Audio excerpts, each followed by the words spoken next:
Hello, in this video I want to speak about the nature of a living presence workshop in relation to therapy, inner transformation, exploration, enjoyment, community. What is it really? And what kind of awareness do we need as a facilitator of such events?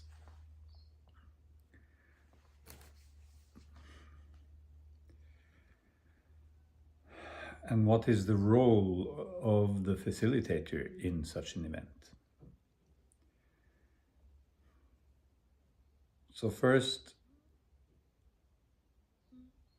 there is an invitation. So somebody is taking the responsibility to invite people into a space. So if you are doing that, you are coming with an intention and you express that clearly in the invitation, and then people show up. So clarity of intention. What is it exactly you are offering? So in living presence work, what we are offering is a safe space to explore important existential, philosophical, spiritual aspects of life, relational aspects of life. A safe space to explore important existential, philosophical, spiritual, relational aspects of life.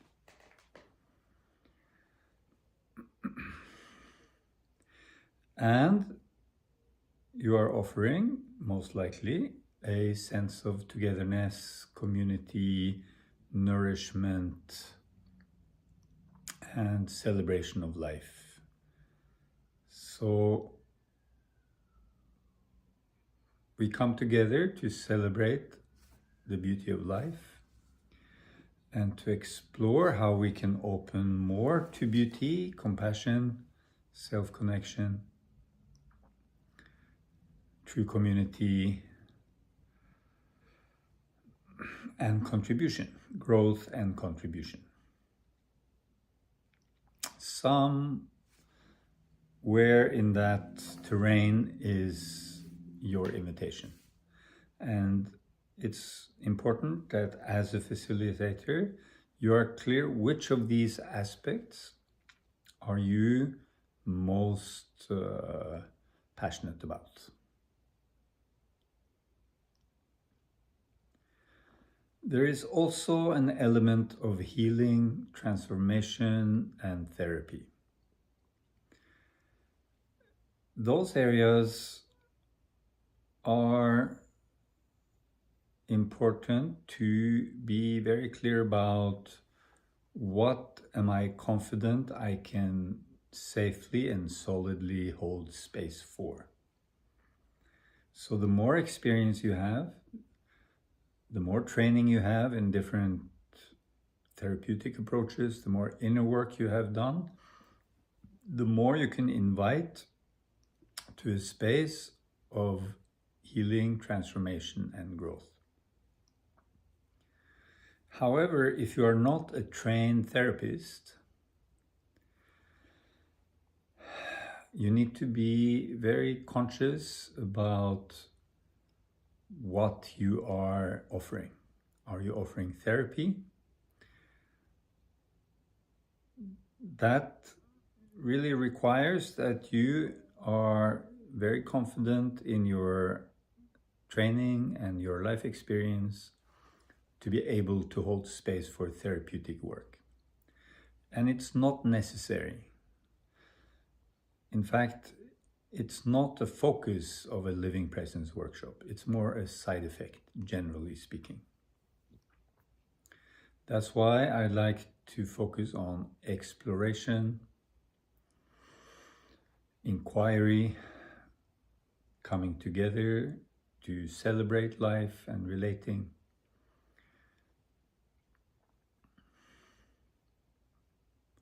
Of course, Since I now have a lot of experience and a lot of training in all kinds of therapeutic approaches, I feel confident that I can offer a profound healing space also. But that is not necessary. The beauty of our work is that you don't need to do that. You can offer simply a friendly, loving space with some sharing, with some good questions, with some meditation, with some silence, with some movement, with some dance. And that will have a positive impact generally on people. It's good not to be too ambitious about going deep emotionally or inviting the most challenging places inside, since that will generally open more into a therapeutic field. Again, navigating where I'm comfortable taking a group. As a facilitator, our role is to work within our zone of experience and be authentic and be honest with who we are, our experience, and what we can offer. What's really important is that if I take the role of a facilitator, I am in service of the group. That means I need to have the capacity to contain my own emotional reactions. So if I get triggered by people in the space, I need to be able to contain my trigger and not act it out in a conflict with the participants. Deep breathing, embrace, allow, and then afterwards I can seek support to process the situation, but not act out a conflict energy with the participant. That will create a mess for everybody. So am I ready to take that adult responsibility in the space?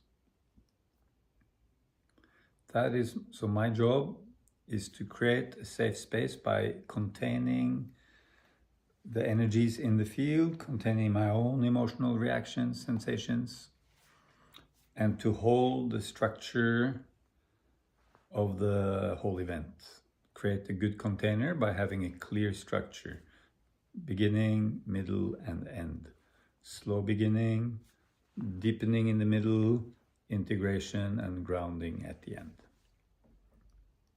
Then I can collaborate with the group. We can co-create. I can invite in other people's input, and so we can create a whole co-created space. Still, if I am the facilitator, I am the one who holds the structure for the co-created energy of the space. If I invited to that, alone, I invited. If we come together as a group and we're all co-facilitating, it's a different story. So responsibility for structure, beginning, middle, and end, and containing what happens. If I make a mistake, take ownership.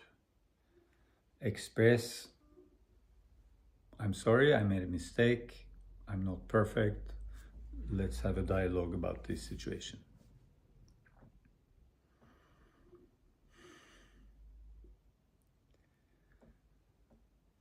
It's okay to make mistakes. It's okay not to be perfect.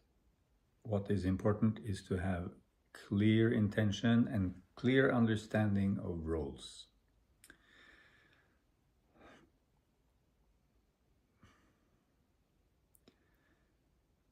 Also, in terms of spiritual awareness, awareness of essential qualities, main thing here is I operate from what I have direct experience of, and I acknowledge to the group, to myself, my limitations. So I don't project a level of development or maturity that I don't really hold.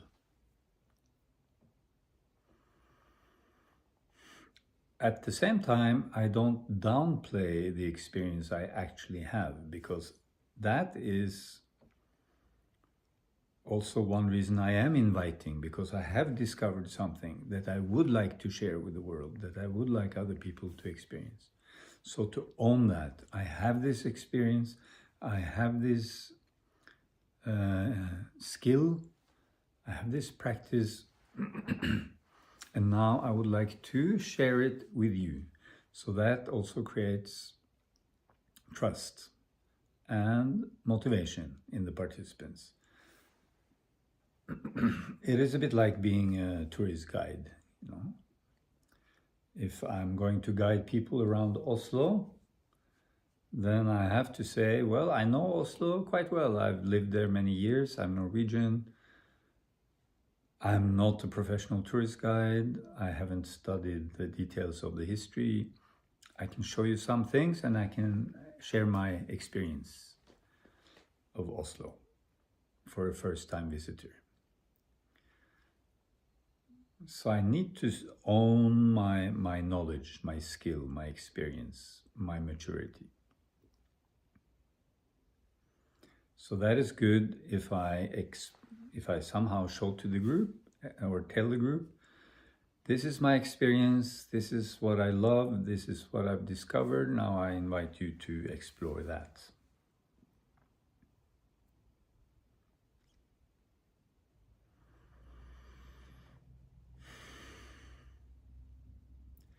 So it's really a field of exploration.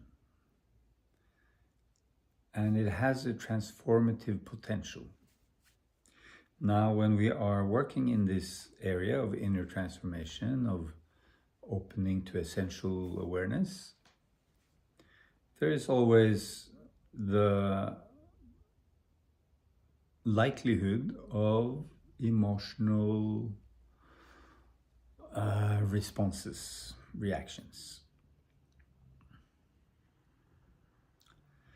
That is beautiful. That is life. Emotions are simply emotions. So one thing necessary to hold space of this kind is to be comfortable with emotional expressions.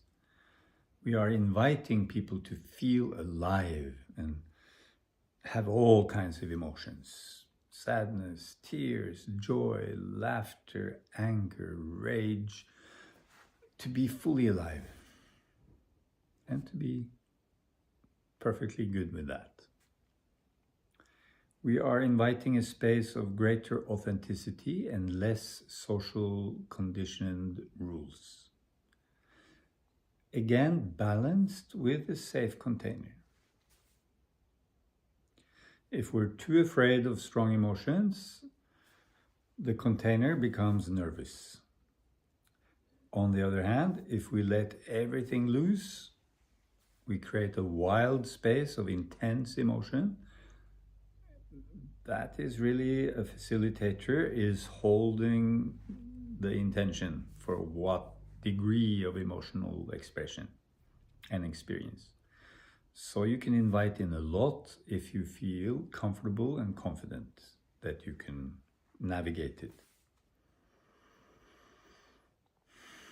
Not to be afraid, also to be conscious that I need to be able to manage.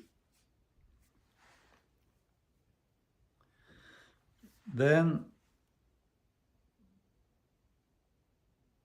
the aspect of therapy. So if I'm not a trained therapist, I don't have so much experience with therapy work as such,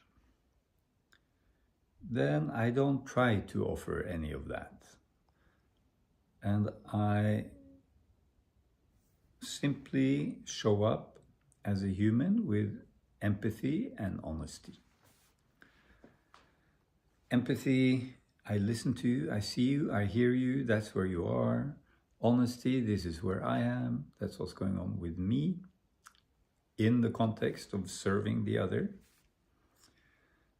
Honest about my limitations and boundaries for what we can do in this space.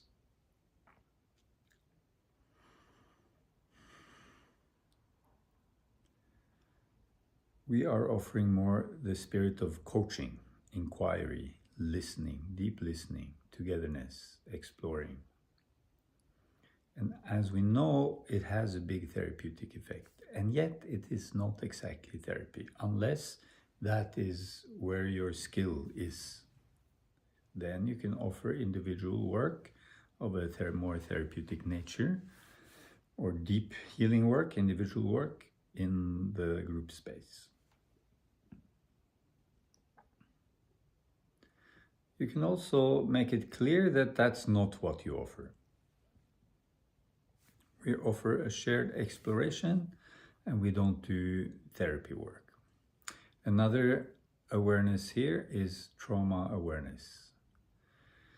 So most of us carry some degree of traumatic shutdown from early childhood, either from our individual history or from the collective ancestors and the collective.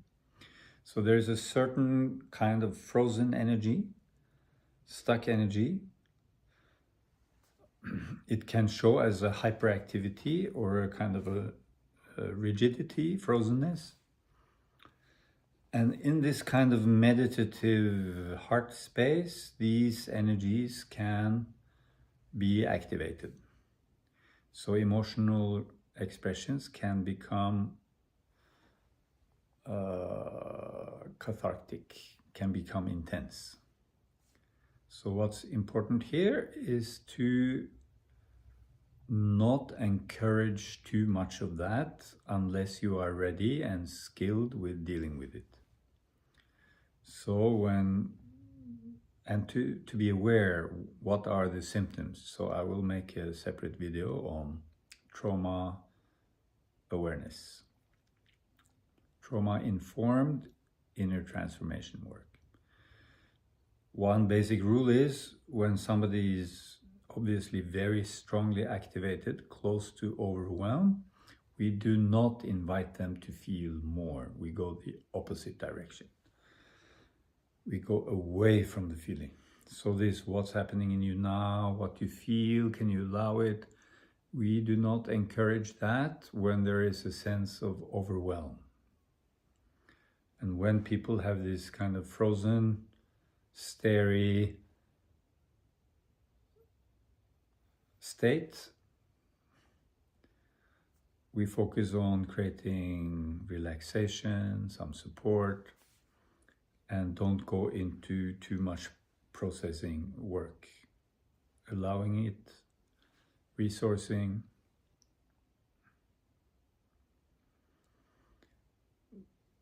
Because all this energy, contained energy, frozen and stuck energy, when it's released, suddenly it can be quite dramatic.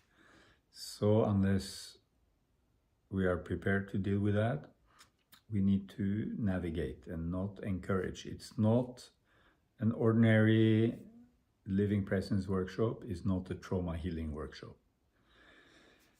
So to have that awareness and say, okay, this is to honor it and not to go too much into it, unless you consciously choose that for whatever reason.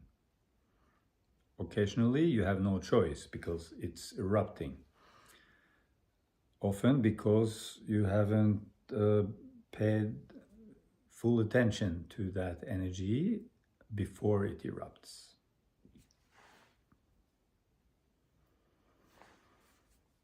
It is not really a problem when these energies are in the field. What's important is simply to calm things down by focusing on other things than that which activates those emotions and energies.